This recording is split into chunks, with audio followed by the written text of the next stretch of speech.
राजस्थान के पूर्व मुख्यमंत्री अशोक गहलोत को कांग्रेस ने चुनाव प्रभारी बनाकर अमेठी लोकसभा सीट पर भेजा है। रायबरेली और अमेठी लोकसभा सीटें कांग्रेस की प्रतिष्ठा का सवाल बन गई है। ऐसे में कांग्रेस अमेठी में अशोक गहलोत के हाथ में चुनाव लड़वाने की कमान सौंप दी है। आखिर इसके क्या मायने हैं? अशोक गहलोत के लिए इस जिम्मेदारी के बाद भविष्य में कौन से रास्ते खुले हैं? आइए इन सवालों के जवाब तलाशने की कोशिश करते हैं।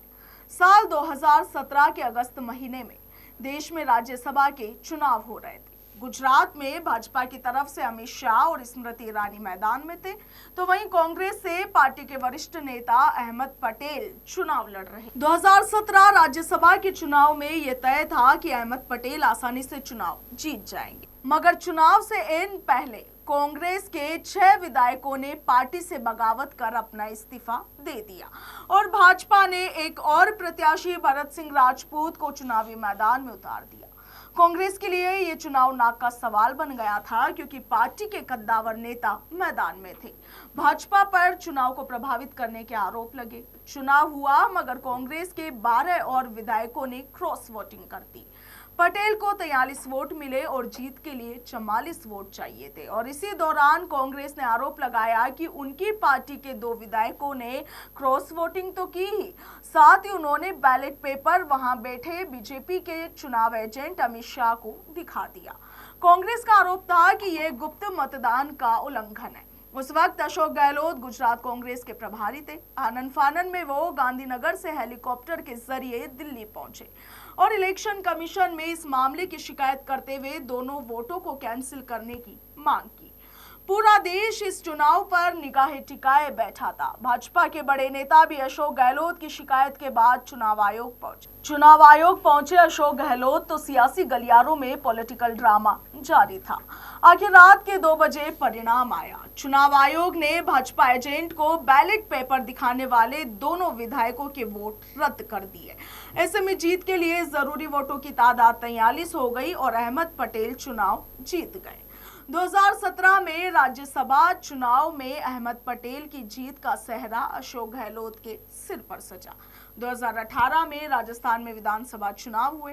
कांग्रेस ने बहुमत हासिल किया, मगर सीएम के चेहरे के लिए कई दिनों तक खींचतान चलती गई। पायलट और गहलोत के नामों की चर्चा थी। अंततः गहलोत तीसरी बार सीएम चुने गए। कहते हैं कि अशोक गहलोत को सीएम बनाने में अहमद पटेल का अहम रोल था। इस घटना के बाद 7 साल बाद अशोक गहलोत को एक बार फिर कांग्रेस ने प्रतिष्ठा के सवाल वाली सीट यानी कि अमेठी में उतारा है। जब अशोक गहलोत से पूछा जाता है कि सीट को जीतने के लिए एक पूर्व मुख्यमंत्री को प्रभारी बनाया गया है, इसके क्या मायने हैं? इस पर अशोक गहलोत 2 शब्द बोलकर खामोश हो जाते हैं। वो है पार्टी का आदेश।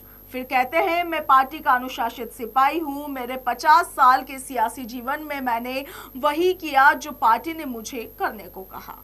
अशोक गहलोत के बारे में ये बात बहुत आम है कि उनकी आलाकमान से अपनी वफादारी और मुश्किल वक्त में कांग्रेस की कमान हाथ में लेकर चलने की ताकत के चलते गहलोत पार्टी में आज भी प्रासंगिक बने हुए हैं। और यही वजह है कि राजस्थान की सत्ता गंवाने और फोन टैपिंग से लेकर विधायक दल की बैठक नहीं होने देने के आरोपों के बावजूद गहलोत आज भी पार्टी में गांधी परिवार के सबसे करीबी नेताओं में शुमार है। अमेठी में पार्टी उनके तजुर्बे का भरपूर फायदा उठाना चाहती है। हालांकि देखने वाली बात तो यही होगी कि सीट से कौन जीत दर्ज करता है। हालांकि ये तो वक्त ही बताएगा कि सीट से कौन जीत दर्ज करेगा, मगर यहाँ पर अशोक गहलोत को जो बड़ी जिम्मेवारी सौंपी गई है, उस पर सभी की निगाहें बखूबी टिकी हुई है। Bureau report, Punjab Kesari, Rajasthan.